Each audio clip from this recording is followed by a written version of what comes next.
What's happening, everybody? I am Admiral Tommy Scoville, and you are on the lifeboat. What's happening? Baklava is delicious. Kristen Melinda, and I don't know who was going down to the galley to grab coffee, but make it two, Utah. Make it two. Vixen, good to see you. Sandy Wendy, what's happening? There's Dirty Mouse, Shannon Smith, Bacon Bits, Ben, I Got Mitts, Turner. What's happening? The West Nut, how are you? The newest nut, I'm sorry. What got into me? Christian B, I believe, was getting the coffee. Good to see you. Hey, Resonate, what's happening? Heather, good to see you. Sierra Terry, I owe you an email. I did read it, but I haven't gotten back to you yet. I owe you one. Tommy Bird, good to see you. Boo to Snow. Yeah, this time of year I could give you a little of that. Becca Jean, how are you? Patty Collins, good to see you. Miss Sunrise Dawn, appropriate as the sun rises. 7th. Roberta, Leslie Girl, love the title. Yeah, the Get Your Nyat Together title, and I'm not. That's not clickbait. We really need to talk about that. So when we're going to, I promise you. We're gonna let a few more people trickle in this thing. I'll tell a few interesting anecdotes, funny things in the interim.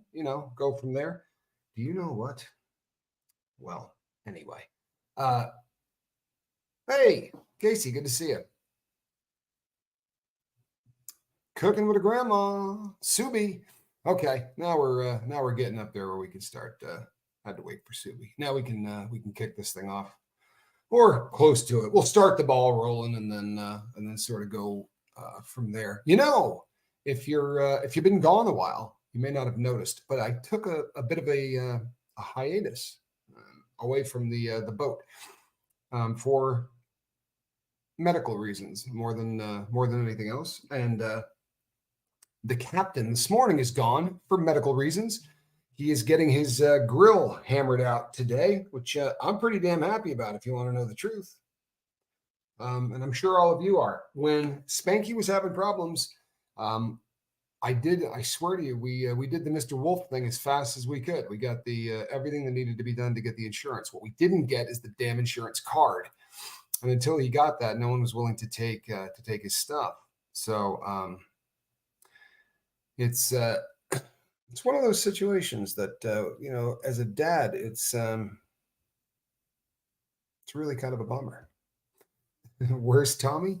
Yeah, where is Tommy? Hey, did I just see Jen? Jen, how are you? Good to see you. Kevin Hawthorne, Lakeland, Florida. How are you, my friend? Always good to see Kevin. Yeah, Jen Hobbs. Glad you're here. Kathy, long time no see, Kathy. I'm glad you're here. You're probably working out. Meredith Lynn, good to see you. So if you haven't been here in a while, this backdrop has changed dramatically. I'm in a different part of the country, doing some stuff with my other partner, Tina Marie. Good to see you. My other partner, Reese Quibble. I'm in Quibble's basement actually. Jamie Smith, good to see you. So I've had this hiatus and I took some time off. I came out here. I'm doing some work on the other channel that we've put together, and things are going really well on that.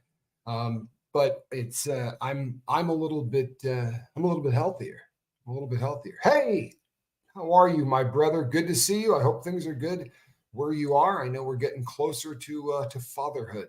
Really exciting stuff. Really exciting stuff. But when you take off and you step away for a little bit and you let everybody kind of do their own thing, and you come back, I got some emails. I started talking to some people, and I'll be really honest with you. It seems that we've gotten away from some really basic stuff, and I hear people saying things that concern me. Right? Things like, "Yeah, well, I don't do that." Right? We've been getting a lot of that crap. Yeah, I don't journal. Well, then you're going to fail. That's it, man. Get your shit together. If you're not going to journal, you're going to fail. How's that? I promise you're not going to get, you can say, I've been sober 9 years. Oh, I didn't say you couldn't stay sober. I promise you can stay sober. You're going to fail is what I said. And what that means is you're not going to reach your potential. You're not going to get anywhere friggin' near your potential. And that's a bummer. I don't know if that hits you the way it hits me, but that's a terrifying reality. right? That the best of what you could be isn't going to happen. I got news for you, man. I urinated 46 years of my life down the toilet. That's a reality roundup, like very few things you'll come in contact with your time on this planet. But it left me really jacked up about what I was going to do with the remainder of the time I got here, right? I didn't feel like I had a lot of time to kill. So when I started doing the whole "this is how I'm getting sober" thing, I followed a dude who I believed in, right? Wholeheartedly. I believed this cat had the ability to help me radically transform my life. Again, forget getting sober, right? You can white knuckle sobriety for real.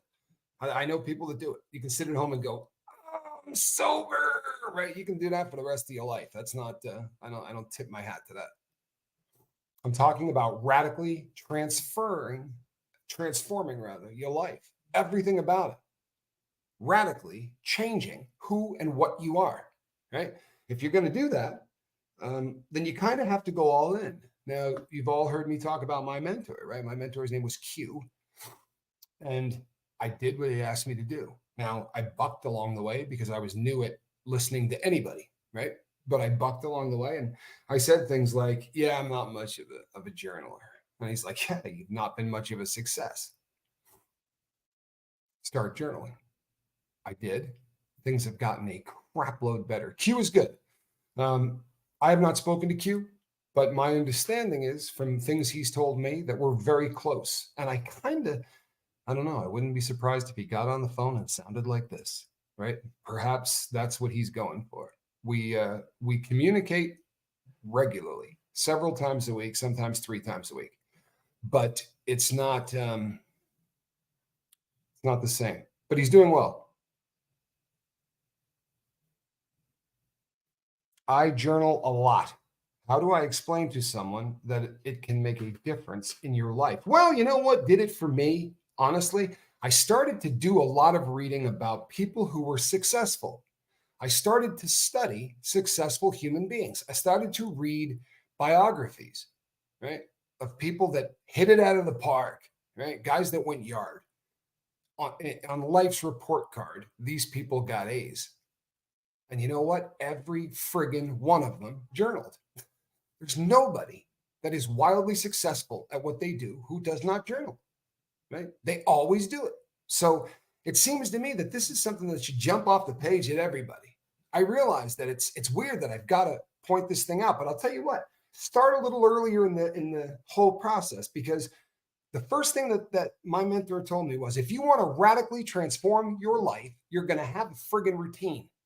You're going to do the same thing again and again, because we are creatures of habit. And I'm not saying that we're creatures of habit. 80% of what we do every single day is cranked out by the striatum of the brain. It has nothing to do with anything else. It is, right? XYZ, 1 + 1 equals, right? That's how it works. There's nothing, it's literally like an equation. That's 80% of what we do. So you need to get a routine that's going to make you successful. Because if you think you're going to get up every day and wing it, right, and just be this person that goes at me, it's not going to work, right? Gets right in line with what? With journaling, with every single thing that there is to structure your life, to bring structure to a life that, guess what? You ain't got structure, right? People who are not successful, people who are unhappy with where they're at their station in life, people who are unable to get sober. Structure is a killer, or it's the greatest thing that ever happened to you, right? If you structure your life in such a way that everything that you do is driving you forward, everything that you do is to achieve your goal, right? Get your yet together. Get up in the morning and make your bed. I'm not being funny, right? Get up in the morning and make your bed. Why? Because it's the first shot of the day to do something productive. Before anything happens, you're saying to yourself, I'm not going to let anything today be unproductive. And the other thing, this was Q. He said to me, this is going to be so easy for you, Rock. If you did it when you were getting high every day, don't do it anymore. If you did not do it when you were getting high every day, we need to start doing it. It was that simple. Did you journal? No, I didn't. Well, then you need to start. Did you make your bed? Never. Okay, we're going to make it every day. before you do anything. How are you about working out? Well, I didn't work out. Well, you're going to start. You're going to start working out. Now, I'm not telling you got to run marathons or do any of those things. You don't, right? But you have to start thinking mind, body, spirit. Right? You have to. The body is a part of this thing. It is. Now, I'm going to get an email from people that say, I can't move. I know we have people who cannot, right? But I'm playing to the masses right now. The vast majority of you can move, right? We need to start moving. All of these things that people, I keep getting emails and people go, yeah, I just don't do that. Well, then you're just not going to be successful. You're just not going to get to where you want to get to. For real, this doesn't work. It's all of this stuff. It's not busy work, right? It's the glue that holds drug addicts together. We get shattered. You understand this? And whether or not, look, if you say I'm not a drug addict, I don't give a crap, right? But for me, it's a super easy thing to see, right? I'm a mosaic at this point. I'm a mirror that somebody threw a hammer into the middle of. And once it's shattered into a million pieces on the floor, me and my mentor kind of put it back together. It sure as crap doesn't look like it did, right? But I got it back together. And I think that's what happens very often. Right? When we decide we're going to radically transform ourselves, we're still working with the same friggin' clay. You understand? I mean, we can take the original thing and mash it into this pile of crap before we get rolling, but we're still working with the same clay, the same medium.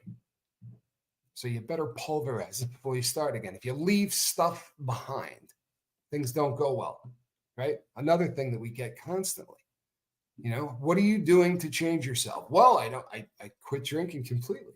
I cut that out of my life. I have not had a drink in 4 months. I'm doing nothing. That's it. Boom. Okay. So have you changed anything else? No. On Monday and Wednesday nights, I go down to the pub and I throw darts, right, with the boys for about 3 or 4 hours. I got news for you. You're going to get drunk. Not if, when. Right? It's not rocket science, I promise. This has just been time tested again and again and again and again by everybody on planet Earth that thought, all I got to do is remove the booze. All I got to do is remove the blow. Get rid of that needle I'm sticking in my arm and the sun's going to come out. Everything is going to be perfect. Got news for you. It just doesn't work that way. Sadly, it doesn't, right? Mischief Manager says, Tommy, I've stayed connected, but I've been hiding from the boat, which is exactly what I shouldn't do. I haven't been working on sobriety. I've just been hanging on mentally. You know what? It's awfully brave, right, to say that out loud and throw that out there. But I'll tell you something. If nothing else happens today, that was a home run right there. Thank you, Mischief Manager. If nothing else happens today, man, that was a home run. We fall into rhythms in sobriety, and it's the most dangerous crap in the world. By the way, insert whatever the hell you want. Doesn't have to be sobriety, right? If you're just somebody that's trying to live your best life, it's the same drill, right? But if you fall into that complacency, if you fall into that routine where it's just like, and you're going through the motions, right? We've all done this. We go through the motions of sobriety. I'm not drinking. I'm not doing this. But you know what? I'll go down. I'll stop in. I'll say hi to everybody. Hey, what's up? Right? You're going through the motions. And I skipped a couple of days of journaling. It's not a big deal. Not a big deal. I just skipped 2 days, right? Not a big deal. And you know what? It rained like for 2 days. So when I go out and walk in the streets, they're wet and it messes up my shoes, which I just bought. I just bought new tennies. So I did also skip 2 days of walking. I'm telling you, people, right? We are building a new life. And you literally, it's like masonry, right? You just keep adding bricks, a little bit of mortar, you keep adding bricks. If you skip spots, if there's crap you pull out, I'm not doing this. I'm not doing that. I'm skipping this. It starts out, it's so hard in the beginning, right? If you guys remember, people that have been on the boat for a really long time. When I was the captain of this vessel, when I first started out, we did unbelievable amounts of content. Sometimes we were doing 4 shows a day, right? And admittedly, looking back on it, I think it was just my way of staying sober. I think I was going through a lot of crap, and it was my way of staying sober. It was just putting up. I needed meetings, so I was like, I'll just do more of them. It's going to keep me from getting high. I'll just keep doing more of them. But I got into this mindset that I couldn't miss one. And you have no idea how vicious I was in the beginning about that. I did not miss shows for any friggin' reason. I mean, I didn't miss them. And it wasn't healthy. I remember my partner Mark going, "Hey man, you got to back off," right? But I had so ingrained into my head that the last guy, the guy that I was replacing, was the world's biggest quitter. Never finished a damn thing in his life. So I got this thing that, when I wasn't doing something that I had signed up to do, I felt like I was backsliding. And my prayer for every damn one of you today is that if you're not journaling, you're going to feel like you're backsliding. If you're not making your bed in the morning, you're going to feel like you're backsliding. If you're not doing the things that you need to do to be the best you ever, then you're backsliding. And I promise, backsliding sucks. Thank you, Shannon Smith. It's very kind of you. I'm telling you right now, people, I have been in relapse for months. For months. Hey, Bo. I have been in relapse for months. And it doesn't mean that I didn't screw up. I didn't get high. Tommy Bird, if I do a show right, half the people here think I'm talking about it. I remember back in the day, when I did a really good show, like 6 people would email me and be like, "Hey man, were you talking about me?" And I'd be like, "No, but if a bunch of you think I'm talking about you, I probably did a good show." What are you doing, Bo? He's a good dog. He really is. I'm very surprised at how well me and this hound get along. Easy, good boy. Got a sniff? I wish you could hear that. He's doing really giving it the power snort. What's funny is, you know what it is? Oh, he's home alone with me. That's what it is. I was going to say, I wonder where the rest of the crew is. But today is Jeff's birthday. And the 3 of them had to do something for Hux's teeth today. It seems like it's a dentist day all over the place. Yeah, you like the dog thing? Yeah, well, I do too. I'm a fan of dogs. I do prefer cats. I've always said that. Jimena, good to see you. Late's not bad. But yeah, there are times when you do a good show, everybody thinks you're talking about them. But the truth is, everybody does this. You do realize, and we've done shows about this. Go back and watch some of my old crap, people, please. But we've done shows on the stages of relapse, right? You don't go, life's good, everything's great, bam, right? I stick a needle in my arm. Or life's fantastic, just got married, things are good. I think I'm going to get drunk. It's a long process of sliding in the wrong direction. And in the beginning, it's just small, little, stupid stuff, right? Stupid stuff that you backslide a little here. You accept things that you wouldn't normally accept. Like, I'm not going to make the bed today. I didn't sleep well. F it. I'm not going to make the bed. What you've done is you've said to the day, F it, right? I'm not doing it today. I know that that's the first thing of the day that I can do that says I'm going to attack the day, that says I'm going to be successful. But today, I'm blowing that off. I'm not going to do it. Just not. Well, I promise you, you're not moving in the right direction. You're not. And no one wants to hear this. It's not fun. But guess what? Sobriety doesn't go on your front door. Neither does success or anything else. For real. People, the number of letters I get from people, right? And I love you, by the way. I really do. But the emails I get from people that say, you need to get over your past. Right? You've been forgiven. And the truth is, I have forgiven myself. I really have. Society does not. All of you obviously do. Tommy Bird, and then there's other convicts here that can. If you're going to be successful and you're going to be a successful convict, you're going to work harder. Not to be accepted, because truthfully, once you get in the door, you're just an employee, right? For real. Now, if something comes up missing, you're also the first employee that they're going to come looking for. That's just the way it is. And you earn that, right? If you're a thief, you earn that. I did. I'm not bummed out about that. Society doesn't owe me crap for that. I did that, right? That's legit. But the you're going to work harder to get the job, right? Where somebody might be able to go and do,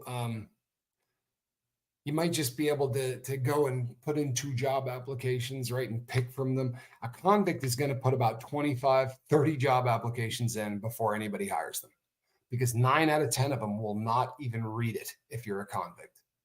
Plain and simple. It's just how it is. And right, you can be mad at people for that. They're passing laws to try to change that. But the truth of the matter is, if it's my business, do I want to hire a guy that robbed a shit pile of banks? I mean, I guess it depends on what I do. But if there's stuff around there of value, I probably would be a little nervous to have a bank robber in there. And I'm a bank robber. Like, I can see where they're coming from, right? I can completely see where they're coming from. But you're going to have to work a little harder. And this was a reality that when I got out of prison, this was the first thing that slapped me in the face, right? I got out during the face diaper crap, and I was going from place to place to place to place. The job I finally got, if you guys have followed me for a long time, you've probably seen all of the Instagram posts of what I went through on that job. But my hands would blow up to 3 times their normal size. You've never seen anything like it. I was sandblasting. I worked at and not only was I sandblasting, but often I was sandblasting in crawl spaces, right? 200 yards in, just the most brutal. I'm claustrophobic. It was a hell on earth. It really was. But you know what, man? I am so friggin' proud of that crap job and everything that I did there, because every single day I got up and my body said, don't do this, quit, right? My boss, the guy I worked for, who wasn't the nicest fella, would say every day, man, look, you don't have to do this. Look at your hands, man. Like, this dude wanted me to quit. I did get robbed. I did get robbed. The irony. Yeah, but you follow what I'm saying, people. I had a road that was going to be tough. And I thank God my mentor was who he was, because I watched guys in that environment, right, who backslid for 2 days and they were gone. That easy, right? They cut a corner here, they cut a corner there, right? And then the drugs came in, right? Or the crime came in, or whatever it is. And every day, right, somebody was screwing up at that place. It was 106 of us in that house. So 3 times a week, a van would show up, and it would be a van, and there would also be like a cruiser, like a police car. And the police car would go to the second exit, and the van would go to the front, and they would come walking in, and you could see everybody at the window going, oh crap, because a lot of them were getting high. A lot of them were doing things they weren't supposed to be doing, right? All of them were terrified. Did they get caught? It was one of the most unbelievable things in my life that I had no issue at all just sitting there, right? Just sitting there. I knew they weren't there for me. It was the first time in my life that I knew they weren't there for me. No matter how many times they showed up, I wasn't doing anything that could get me in trouble. I wasn't cutting a corner. And do you know why? Because I made my friggin' bed, because I journaled, right? Because I ate a breakfast every day. And I hate breakfast. I'm not a breakfast eater, but I needed routine. And with what I was going to be doing, I needed structure, right? I was going to be working, and I was going to be working really long hours in environments that really aren't all that conducive, right, to old age. And to my particular, it was bad. I went in and I had gone to so many job interviews. Now I'm going to a callback. Like, I went to the first interview. Now they want to see me again. And I went in and the guy said, yeah, just a couple of more questions, and we need you to pass a drug screen, and you have to do it now, right? You can't leave. And there was about 5 of us there. And 3 of us, who all got hired, by the way, said, yeah, great. And the other 2, it went into well, yeah, I'm just going to need to get something to drink, because I haven't had a coffee or anything today. And we knew they're going to go up to get coffee and disappear. They don't want to be there anymore because they're dirty. right? That wasn't an issue for me. Once again, first time in my life, I was not tripping on that drug test. Bring me that cup, right? I can pee in a cup. I'm good. Bring me that thing. It was bizarre. It was a really incredible feeling, actually. But then he said, "Are you afraid of heights?" I said, "No, not at all. I've jumped out of airplanes. I got no issue with heights." He said, "Fantastic." And the other two guys said the same thing. And he goes, "How about really small places?" And I went, "No, I'm good with that. Yeah, I'm good. I'm good with small places." He's like, "Good, because that you have to be cool with heights and you got to be, can't be claustrophobic." I said, "No, not an issue." So as I'm walking into the parking lot, it was a black dude I worked with who got hired that day. We ended up being really good friends. But on the way out the door, he looked at me. He goes, "Hey, dude, I can't do high places." I said, "No." He goes, "No." I said, "How do you feel about small places?" He goes, "Doesn't bother me." I said, "Well, then, when they say get up on that thing, I'm going. Don't trip. I got this." He's like, "All right." I said, "But when they say get down in that tunnel, you're going to do it." He said, "Okay." It didn't work out that way.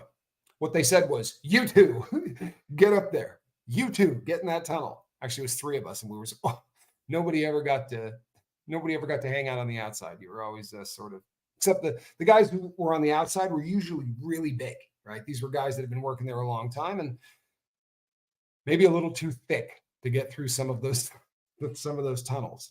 So yeah, the old drug test. But I want to tell you something. Without that structure, I wouldn't be here right now. I promise you. There's no chance I'd be here right now having this conversation with you if I didn't get that job at that damn shipyard. And all of the things that I had to do to structure my life in such a way to make that happen. So when we got hired, I found out that I got to take two buses, right? Change off, get two different bus lines, and then either walk a mile and a half or Uber a mile and a half, right? So I went with the walk, but we would have to leave the halfway house about 2.5 hours before it was time to punch in at work, and that meant we had to leave work 2.5 hours before we had to go back in at the halfway house. At night, there is nobody that's going to Uber to that part of Oakland. We could not get anybody to go to that part of Oakland. So it would be, sounds like the start of a joke, but it would be a white guy, a Mexican guy, and a black guy running with boots on, carrying all of our crap to get that first stretch to where we could get to the bus line. Because if you got back to that halfway house 2 minutes late, you were screwed. They were gonna kick you out. You did not get a pass, not even once. And the pressure of that, one night we ended up getting back there, and it was honestly that every single thing that could go wrong did. We could not get a cab, and the first bus line was down, was not running, which means we had to get about 11 miles on our own before we could get to the next bus line. And it was the middle of the night. I'm not even going to tell you how we got there, but to make a long story short, we were 6 minutes late. And we ended up having a hearing. And I mean, once they verified that the bus was down and all that, but for 2 days, man, like for this entire weekend, we were waiting to see whether or not we were going to get sent back to prison, right? For that ordeal. You know what I did the following Monday? I bought a car. We weren't allowed to, but there was no way in hell I was going to go back to prison because the friggin' bus line screwed up. I wasn't going back to prison because some jackwagon doesn't want to, answer an Uber call in that part of the city at 1:00 in the morning. It's not going to put me back in prison, man. My life was worth more than that. So I was structuring this puppy in such a way that wasn't going to happen to me. So I talked to fellas. The three of us got a car, and we would park the thing about half a mile from the halfway house. We would leave 2.5 hours early, right, to go, and we would go and get in the car. And that gave us a lot of time to do other stuff. And we didn't get drunk and do drugs. I went shopping. I did all kinds of things like that. Why were you not allowed to have a car? Well, because that's the rule at that particular halfway house. Now, if you're there after you have been there 1 year, right, you are allowed to get a halfway house. So you're allowed to get a car. There are people who had to do a year and a half or whatever, or do a long extended stay. And the reason that would happen is if there's not a halfway house in the state that you live in, you get dumped to a different state. And then that means you cannot go home. So if you got a year and a half of halfway house given to you by the federal government, you're going to do all year and a half of that in the halfway house. And that was sort of the situation I was in. I had to do the entire year in the halfway house because I was in Oakland, but I didn't even live in California. That just happened to be the closest halfway house. So I only got a year of halfway house, but I had to do the entire year in there. So I wasn't allowed a car. And it sucked. It really did. It sucked. But once we got that car, you know what I did? I swear to you, these guys, my two partners began to backslide and started to grab a bottle of wine to split, right? And I'd go, no, I'm good, man. And then they started to do other stuff. And I would say to them, do me a favor, man. Drop me off at work, right? Take me straight from the halfway house, straight to work. And my boss would let me punch in early. So I was working basically 2.5 hours a day that they weren't. And I wasn't getting loaded. They came to work one day, shit-faced, right? Ended up getting into a altercation. Fortunately, no one got hurt, but these guys ended up in a fight. And I don't know how, but the guy that they worked for did not turn him in. I mean, if it had been me, I promise you they would have called the halfway house. But they, you could watch everything unraveling in their lives. And I swear to you, you look at the big stuff. You're like, yeah, well, they're drinking. Well, they're not making their bed. I'm not even joking, right? All of the things that you got to do to structure your life. I remember them saying, we were leaving one night. And the guy goes, hey, man, I got a phone number for a girl that I know, and she's got a house on the way home to the halfway house. He goes, and she's a sex worker, and she's got 2 or 3 friends. We're going to swing by. I go, yeah, I'm good. And he's like, dude, there's nowhere. I said, you can drop me right here, like right where I am right now. Just pull the car over and I'll hop out. I'll get to the halfway house. And I'll wait for you guys to get there. They were tripping that I was going to walk in before them because normally we always would go in at the same time. So I was like, look, I'll get to the halfway house and I'll nap on the lawn. Like I will be out of sight. I will wait for you guys to get there. And that's exactly what I did. I took a cab and they said, why wouldn't you go there, dude? You haven't been with a woman. I said, that house will get raided tonight. That house will get raided with me in it. And they're like, it won't. I said, it won't if I don't go. But I promise you, if I go, that house is going to get raided. I'm going to be in there when that happens. We're going to get sent back to prison. And I'm not going back to prison. Right? I can't do it again. I don't have it in me, man. Right? I don't have another one in me. And, amazingly, these guys did all of this crap and didn't get sent back to prison, at least not in the time that I was there with them. Hold on one second. I'm live. I will give you a call as soon as this is over. All right. All right. So, but that's where, that was the reality, watching these people unravel. Now, I will say this. You had to have a cell phone in the halfway house. You literally had to. Everything that you do through that. They text you even from upstairs. Everything is done over a cell phone. So everybody communicated. We all had cell phone numbers. So a lot of those guys still have my number. I have the same number.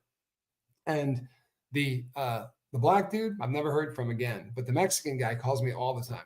I mean, 4 or 5 times since we parted ways. And every time it's, hey man, I just got out.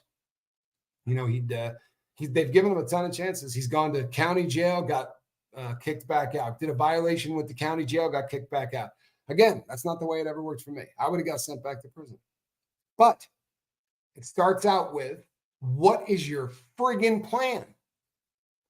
Right? Honest to God, what is your plan?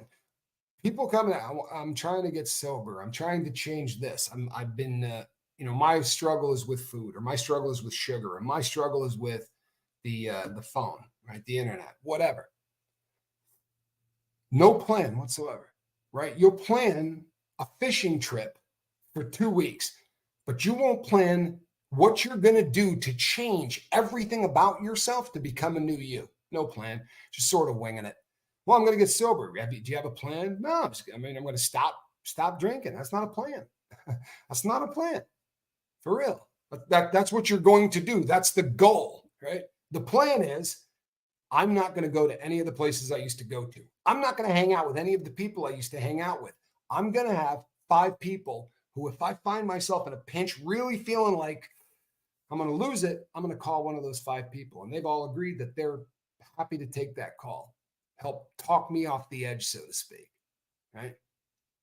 That's a plan. Right? That's an idea. Okay, when I get up in the morning, I'm going to make my friggin' bed. I'm going to journal before I leave my room, before I go make the coffee, do all of that. Then I'm going to shower. And you got your day broken up so that what you do every morning and what you do every night is just like that. You want to hear a shocker? Every successful person on earth does that. Routine. Now, the routines may seem bizarre, right? They may not make sense. There are some really odd things that some successful people do, but they're a damn routine. What can go wrong will go wrong. That's my plan. Well, there's something to that too.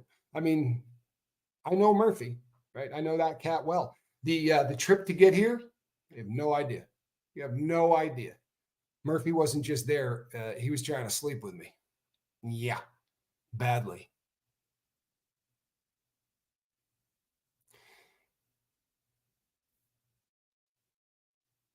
Hold on one second. You know what, Philly Donna? Yeah. Well, everybody gets to that point. I was to that point for 15 years before I got clean. Right? I've never met a junkie, and if you're a heroin addict and that phrase bothers you, I'm sorry, but that's what I was. I've never met a junkie that enjoyed being a junkie.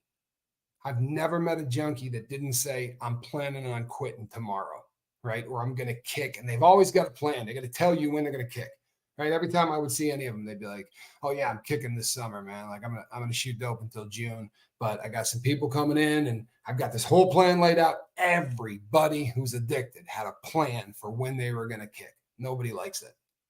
Nobody likes it. What I didn't have was a plan. I was sick and tired of it. I knew who the hell I was and the fact that I was tired of it for decades, right? But I didn't have a plan at all. So during those 3 decades, there was a crap load of times where I said, yeah, I'm just going to, I'm going to quit today.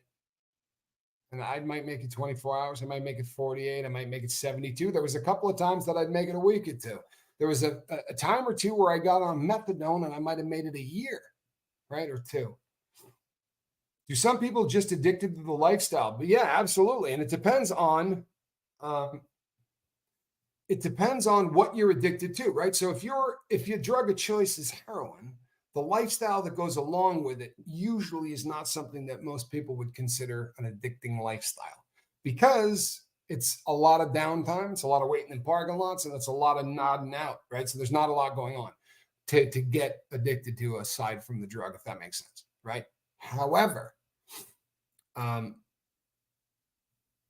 if your drug of choice is crystal meth, now you do a drug and you're awake for a week, right? And usually there's a lot of lifestyle that goes on during that week. You're not just getting high and kicking it around the house. Usually those guys and gals go out and gamble or go out and they go on these pretty crazy drug-fueled adventures. Perfectly imperfect. I love that. This may be off topic. Tuesday night live hit me hard. Been dealing with a lot. Well, I hope that that's a good thing. Sometimes you need to get hit hard, yeah? Sometimes you just do. Dirty Mouse says, I love this. The boat has kept me sober during one of the worst times of my life. Instead of reaching for the booze, I reach for the phone to watch a show. Love you all so much. You know what? I love that. I really do. That was the dream, Dirty Mouse. That was the dream right there, that people would reach for the phone and come to a place like this instead of going to their previous drug of choice. Cats, Bats, and Flowers says, 1 month ago, told I have pre-diabetes, bought a stationary bike. The last 3 days, been struggling to follow through. Yesterday, cat tripped me up on the stairs, seemed a happy excuse. Then I hear, let's see if I can find part 2. My suggestion, right, from Jump Street it sounds like you're moving in the right direction. And by the way, do you know that Alan Ballantyne was there once too, where they told him he was pre-diabetes? You know who else was? Captain Tommy. Right when I was incarcerated and I got up to just under 300 pounds, I was told that I too my numbers were bad, really really bad, and they were pretty freaked out about it. And then I started the process of fortunately all of that kind of came hand in hand. The me changing my life. It was the timing was good, right? The timing was fantastic because I got very into to mind, body, and spirit. Right, I got super into mind, body, and spirit. I turned off the mother loving television, right, and I have not turned it back on since. Now, I had a doctor that told me I had to do that, right? All of this stuff, to be really honest with you, all of this stuff was because doctors told me, "Hey, man, right?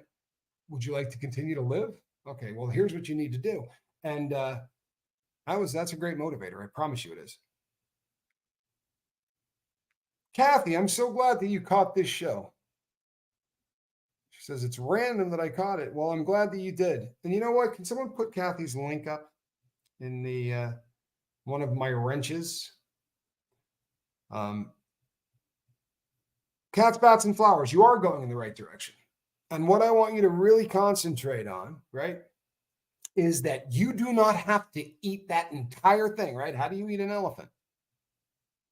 One bite at a time, right? Same way you eat anything else, one freaking bite at a time. So you do not have to eat that elephant on the day you get that bike. You do not have to eat that elephant on the day they tell you you need to lose 100 pounds. You don't have to lose 100 pounds, but we need to start the process. We need to start moving in that direction. And I want to tell you something. If you're a smoker, quit smoking and watch how fast your lungs come back. For real. Watch how fast your taste buds come back. If your problem is weight, your body would like to get back to a size that's more comfortable. I did it. I promise you your body wants that. But it is a process and little bites, right? Start moving the ball forward. The fact that you got that bike is fantastic. Now, the fact that you're aware of the fact you're dragging your feet, that alone is huge. It's huge, right? Most people will never come to that realization. You're self-aware. It's huge. So set a goal. 5 minutes on that puppy. Seems like a ridiculous goal, yeah? Doesn't 5 minutes? Set a goal. I don't care how small it is. And the following day, increase it by a minute, right? That's everything I did, man. I used to try to increase push-ups, 1 push-up a week to my sets when I was doing sets, right? So because when I started out, I could do about 3, right? So at the end of the week, I would have wanted to do 4, and then the following week, get to 5. And, moving forward, small steps. I love it. I'm proud of you, man. I really am. Cats, bats, and flowers. Keep doing what you're doing. Shannon Smith's right. Thanks for last night, Tommy. You talking directly to me and the chat support helped me a lot. Can't thank you enough. Well, you know what? You're worth it. And I believe, and how's this? Because I'm not known these days for remembering things from one day to the next, but I do remember this. And you said that you didn't think you had much to offer or that you were particularly special. And you are. Yeah, Kathy. Kathy is an incredible artist. You should listen to her play. It really is beautiful. What do I know about antidepressant drug for resistant depression? You talked about it a little here last week. I wrote for. There's a study that on that already that's out, and I wrote for it. I sent off an email to get it. I don't know much about it at all. It's my understanding is it's relatively new. I've never heard of it until just recently. One of you reached out to me to ask me about it, and I'm doing some research now. I do not know about it, but I will research it. I promise. I can't stand there being drugs out there that I don't know about. Honestly, it's one of those things that really kind of bothers me. Stu B says I've lost 30 pounds this year, 45 to go. How good is that? Good for you, Subi. Good for you. By the way, I lost an incredible amount of weight. I did it over a long period of time. I didn't do any kind of snap crazy stuff. I didn't. I changed my lifestyle, right? Alan Ballantyne did the same thing. People say, "What diet you go on?" He says, "I didn't go on a diet. I don't do diets." That's not what I do. What he does is changes his lifestyle. You become a different person, and then you don't have to worry about that. Tracy says, everyone in the chat inspires me most days. You all are amazing people. I'm so impressed with each and one of you and appreciate your willingness to share the hard stuff in your life with us. Tracy, what a beautiful thing to say. Man, I love this crew. I really do.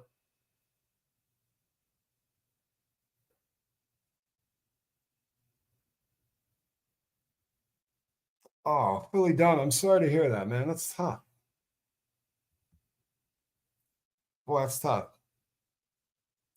She lost her son at 33 to a heroin/fentanyl overdose, and the ex-husband, father's back in jail at 65. Couldn't kick the crack. Crack's tough. But you know what, Philly Donna? It's amazing that you're here talking to us, right? Somehow in that environment, you managed to not get involved enough where you're incarcerated or gone, because that's what you're describing just from what happened to your son and who his father is. It sounds like it's not an ideal situation. It sounds like the ones that I was living in, honestly. But my thoughts and prayers are with you, for real, and I'm so glad that you found us. I really am, and I hope to see more of you.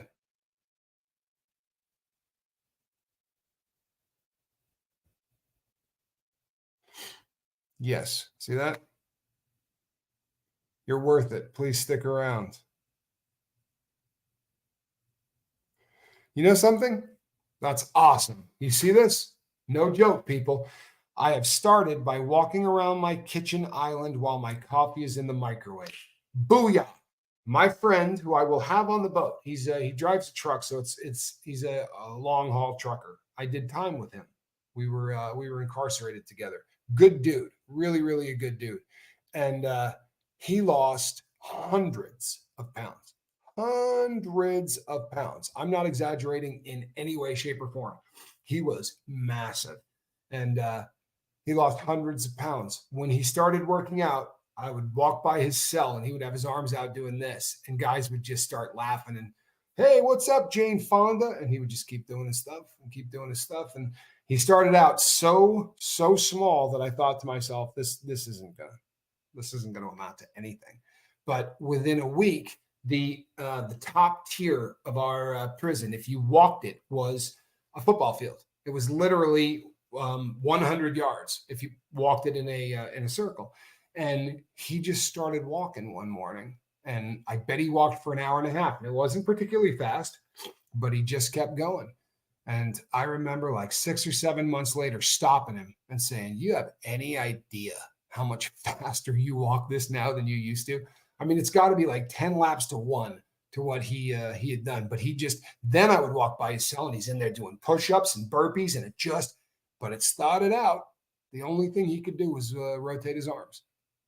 Literally couldn't do anything but it. That was it.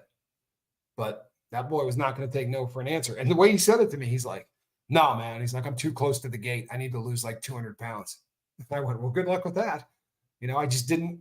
You've never seen anyone eat like this guy. We would go to the chow hall, right? I was very close friends with him. We were in the same unit. We would go to the chow hall to eat dinner. And when we would get home, he would take, if you've ever done time, you know what I'm talking about, but he'd put a big bowl together, right? So he would take a Tupperware bowl, it's about that deep, and he'd line it with 2 tortillas.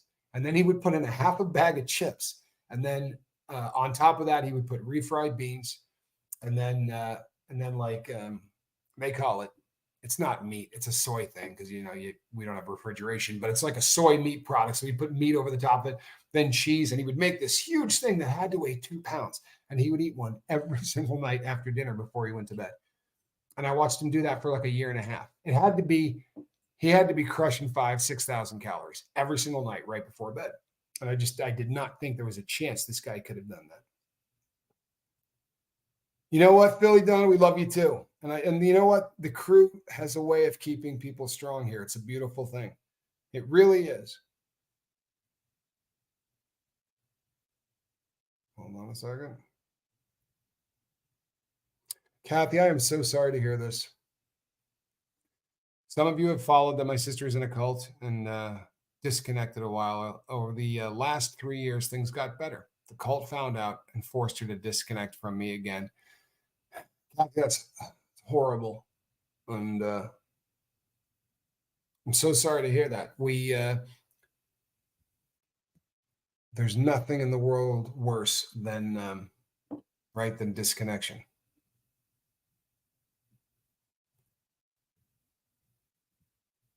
Hey, why, thank you. That's a very kind thing to say. She says, I caught a crim in Reese's basement. What a treat. I so appreciate, Tommy, your every second spent on sharing and helping us. Why, thank you. Such a kind thing to say. I really appreciate that. Yeah, I'm so sorry. That really is horrific. It sounds like a taco salad. Kristen Melinda, for all intents and purposes, it is a taco salad, right? Except it would have layers. Yeah, in between, he would actually put more tortillas, which I probably didn't mention, but it was just layers of, yeah. You can make food in a cell like a college dorm, kind of, Julie Metcalf, kind of. They usually do not allow microwaves because they've had some issues with people microwaving things like baby oil and then throwing it on people. So most prisons have eliminated microwaves. So what you have instead is you have taps like on the wall in several places where you can get water that's boiling, right? So everything that you make has to be instant, but yes, you can cook, and guys do. Most guys cannot afford to eat in their cell. Most guys have to go to the chow hall and get the food that they feed you. But the food that they feed you is awful. I cannot begin to tell you how bad. So if you're making any money at all, then you're usually putting it into food.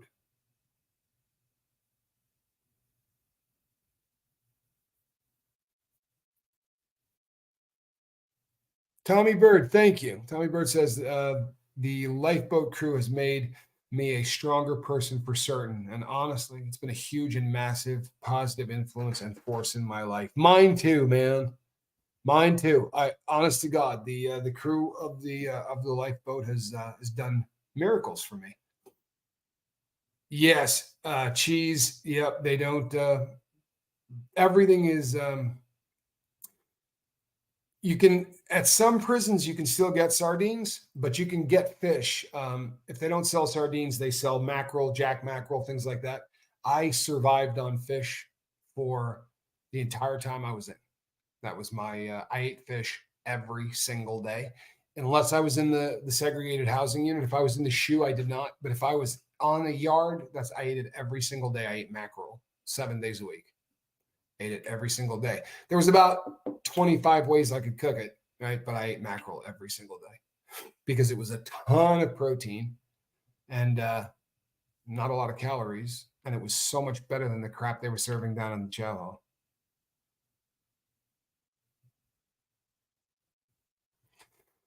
You know what? That would be that's a lovely hope right there, Kathy. Miss Sunrise Dawn says, Kathy, I'm so sorry. Hopefully this will be the push that she needs to leave the cult. It would be for me. My sister is one of my favorite people in the world. And you know what? It's kind of a great teaching moment, sad but true, right? Because it's such an indication on what cults can do. And it starts out in the smallest increments, right? They didn't bring you in and say, you're not going to talk to your sister anymore, right? It starts out with these small little, it's just like everything else, right? If you're going to succeed, you can succeed in small little bites. Well, that's what cults do. They succeed in stealing a person's identity and their soul, and they do it in small little bites. And when you first get there, they show you something that is of a benefit, of a great benefit to you. All cults do. Nobody joins a cult that sucks. They join cults because in the beginning, there is a massive benefit. There's a huge change. And often it just comes at the hands of what they call love bombing. And that's when all of the people in the cult kind of surround you and envelop you and just make you feel like you are the most important thing in the world. And you know what? That feels good. I'm sorry. That feels good. Kristen Melinda says, when I started working in the women's prison, the psych director who showed me around said, all the food is really carby here because we want to get everybody fat and happy. Well, there is a lot of truth to that. Now, I didn't hear it as a fat and happy thing. What they would say to us, thank you, Zen Wen, appreciate you. What they would tell us about the food was, and I used to order it. It was designed to keep people wanting to sleep. It was designed to make you go to bed and early, right? That's really what it is. Zen Wen, thank you so much. Kathy says, I don't know how my sister believes the BS. They exactly love bombed my sister and got her. Usually is, right? Now, very often it will be love bombing in association with, right? So in association with being love bombed, they have a great communication course, or they minister. Don't take that word the wrong way, but they minister to some need that that they're very good often at looking at someone and going, all right, this is what that person needs, right? Every cult is good at finding out what each individual, because it's never done with a blanket, right? The cults are very good at figuring out how they tweak it a little bit for Tommy Bird versus how they tweak it a little bit for Shannon Smith, or how they tweak it a little bit for me, right? So, and the way that the cult of Scientology, the way that they do it is come in and take a personality test. And that personality test will tell them everything they need to know to sell you, right? Cults seem a lot like narcissists. Well, they're run, at least started, very often they're started by incredible narcissists. Kathy says every word I'm saying is exactly how it happened. That it's usually the way it is, right? It's such a benefit in the beginning, and you hear things like, "Oh, the people down at, put your favorite name in there, right? Mind Spring. The people down at Mind Spring have just been such a help. Since I got there, I've been more organized, right? And it could be stuff just like the stuff I'm talking to you about now. If you were coming in and working with me one-on-one every day, and I was going, here's what you're going to do, and you start to, if you follow the instruction, you're going to go, holy crap, right? Life does actually start getting better. And then at the same time, all of these people that are already in start to reach out and just say, hey, how are you? And it seems like as you are learning this new way of living and this new life, on top of that, you got a whole new set of friends, right? And they're all just so loving and caring, and they seem to make you kind of the focus of their life. And then on top of that, to make matters kind of cooler, they got this whole different language that they speak, which is, in the beginning, everybody thinks is kind of weird. But after you've been there for a while, it becomes such a second nature that I can kind of talk in a way that no one else understands except my new circle of friends, except my new clique. And the more they can, language is huge, right? If they can control the language, yes. And then finally, they isolate you, right? They make sure that the only people you spend any time with are also from Mindspring, right? The only people that you hang out with are all in the same group, and you all speak the same language, and you all go to the same functions, and you all make sure that you don't hang out with anybody else.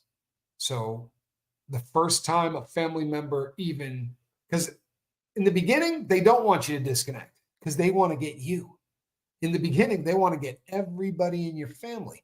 But at the first sign that I'm not buying this, right? Hey, wait a second, there's something wrong. That's when the disconnection comes in. And by then, they're so indoctrinated that the only people that are safe are those of us that are in, right? These other people don't understand, right? But yeah, this is so exactly right. From our conversation Saturday to when she disconnected Monday, it was like Jekyll and Hyde. Well, of course it was. You know what happened to her? They found out. It's the equivalent of a sect check, right? That's what they would call it in the cult of Scientology. But there was that moment of they sat down and said, hey, what was going on? What were you talking to your sister about? And self-preservation begins to kick in at some point, right?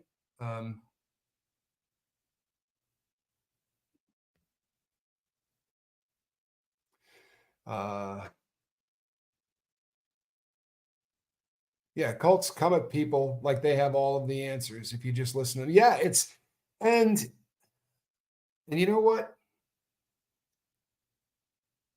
here's the thing.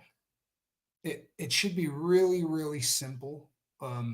Honestly, it should be. But if the love bomb thing, so the one that I always warn people about the most, if you find yourself, you find people coming to your home and they really get very good at it. They really do. There was a cult that was starting to gain some traction when I was a much younger man. I was living in Nevada. I'm sorry, living in Utah. There was a cult that was really kind of beginning to gain traction, and I got invited to go down and listen to one of these people speak. And the first thing that I noticed was, and I'm not being a smartass, but the first thing I noticed was the look in the eyes of the people who were already indoctrinated, the look in the eyes of the people that were already programmed, right? You'll hear people say Scientology eyes, or you'll hear people say crazy cult eyes. It's not nice. It isn't. But you know what? Boy, there's a lot of truth to it. If you've ever been to one of the protests, right, you go out there and you will see the people with signs and you'll go, that one there, that one's still in, because there's a look that is just almost rabid.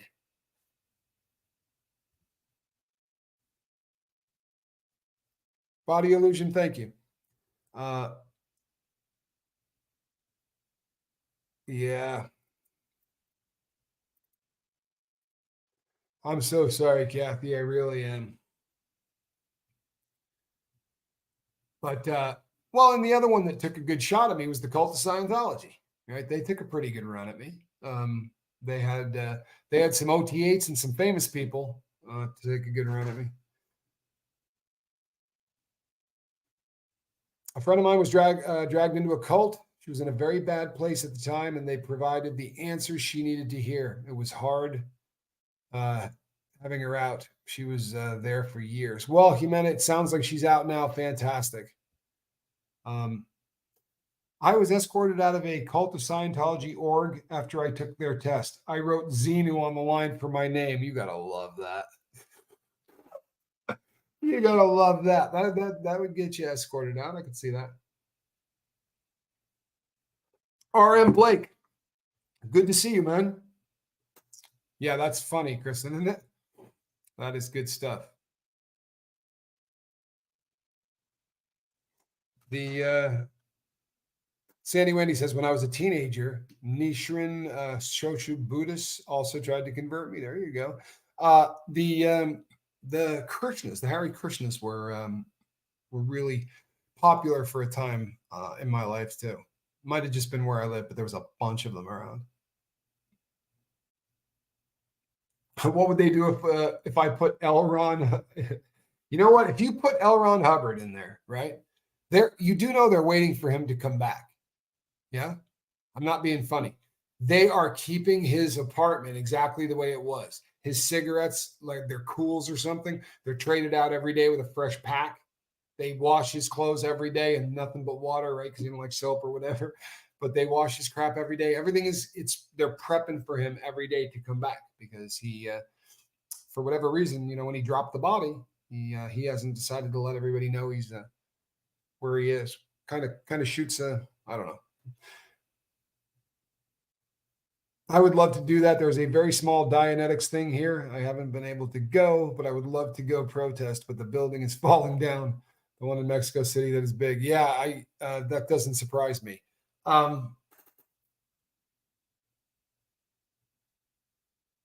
Franklin says, this is also true. I did a LifeSpring back in the late 80s. That was an offshoot of MindSpring. They were very expensive, but I drank the Kool-Aid. You know what, Franklin? I appreciate you saying that, right? That's because no one wants to admit that. And I'll tell you something. I will tell you something. So I've gone through, I have been to Tony Robbins, the motivational speaker. Tony Robbins, I've been through, I don't know how many times I've seen Tony Robbins speak. And one time, me and a friend of mine who was a business partner at the time, we were being flown out to Michigan to go watch. There was a company trying to recruit us, right? But Tony Robbins was doing a training for them, and they were flying us out for this big rah session, this training thing. And my partner said to me, this is just going to be that ether crap, right? They are going to, they're going to be ethering us to death. We're not falling for this. This is what we do. Like we used to go and put shows on. We're not falling for this. I said, absolutely right. Right. We're not. And I remember 6 minutes in, looking at him, hands pumping in the air. I said, what the hell happened to you, dude? He's like, no, man, go with it. Shannon Smith. You're damn right you can. Shannon Smith says, I work behind the scenes at Tony Robbins. You can see the manipulation behind the scenes. Absolutely. His volunteers are some of the scariest people I've ever met. I've done the Firewalk experience. I did Mastery University. You want to talk about expensive? Oh, God. But the people I was working for paid for it because they thought that they would get so much more productivity out of us if they sent us to Mastery University. They sent 4 of us there. And oddly enough, it worked. They did get their money back. My high school had Jehovah's Witnesses served with papers for following kids and trying to convert them when they walked home from school. I'll be damned. I'll be damned. That's crazy. That really is. That's crazy. But I'm glad that they're doing something about it. I would like to go into an org too. I would like to go into an org and try to take a personality test somewhere. Quibble has assured me that there was no way I could pull that off. She said that there is no doubt whatsoever that somewhere they have a list of people that have created content, and they probably got pictures. I'd still like to try it though. But. Yeah, I did the Firewalk thing twice. I don't remember what the Firewalk thing cost back in the day, but it was expensive. But I did that twice. And then I did Mastery University. You actually go over to Hawaii, to Maui. And that one was, back then it was $35,000, something like that. It's a lot of money.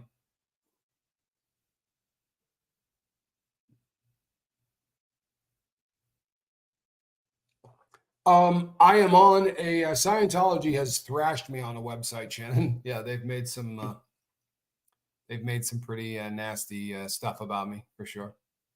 But it's not. I don't think it's my own personal one. It's just they've got me on somebody else's. But yeah, they've had some fun with me. I guess it kind of goes both ways these days, right? I'm not too fond of them, and they don't seem to be too fond of me. I won't stop, though. They can keep lying and doing whatever they do. Dallas has an org. I'm pretty sure I would give myself away giggling or asking about something stupid. You know what? It would be funny as hell to watch you do it, Kristen. I think that would be really, really funny. Auntie Monkey Pants, thanks for checking in. Appreciate you. Miss Sunrise Dawn says, if there was an org here, I would so do that personality test. I highly doubt they know my real name. You might be able to get away with it. My face is kind of, I wouldn't be cool if Scientology wasn't trashing me. Yeah, there's probably some truth to that. It's good for my resume. Yeah. Unfortunately, there are people that come across it who don't bother to go to the bottom and see Church of Scientology, right? Cult of Scientology. Every once in a while, someone will reach out and say to me, oh, man, you know what I read about you? I'd be like, are you kidding, dude? Look at the source. You've been wondering about hypnosis lately. Tina Marie, there's a ton of science that hypnosis does some beautiful things.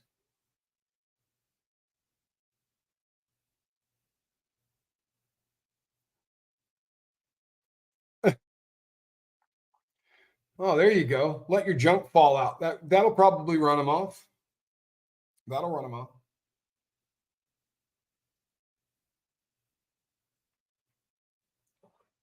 Piano Mom says I did in the 70s in Portland. The personality test. Oh, that's funny.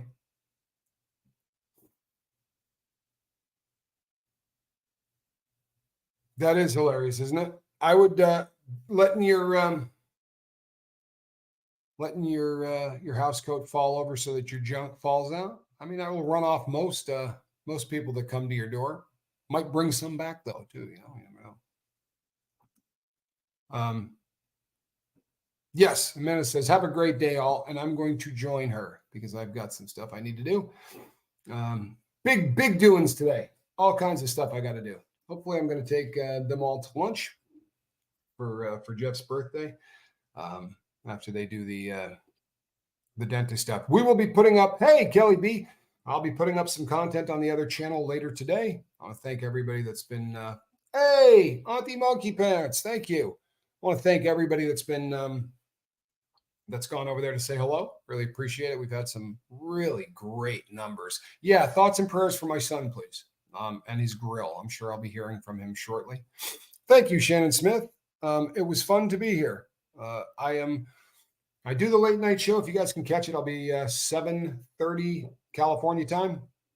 I will be there at 7:30 every night for the rest of the month. So do check me out. Well, that's interesting right there. How's that? Danielle McCoy says, my dad was as a police officer, went under hypnosis to recreate the scene of where a child was kidnapped and they were able to rescue the girl. How cool is that? How cool is that? Honestly, that's fantastic. Leslie girl, thank you. That's a kind thing to say. I will see all of you hopefully tonight, thank you for your support of the boat. People, for those that say, I'm not gone, I'm never going to be gone. I'm not, right? It's just, I'll do that, VT Kitten. I'll do that.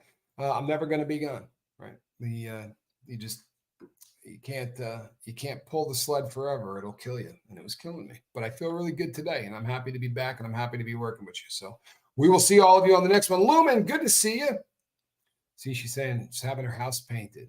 Now, are you really having your house painted? Or is that because that's an Italian, that's a mob euphemism too. Really? I need somebody to paint my house. All right, people, we'll see you on the next one. Bye-bye.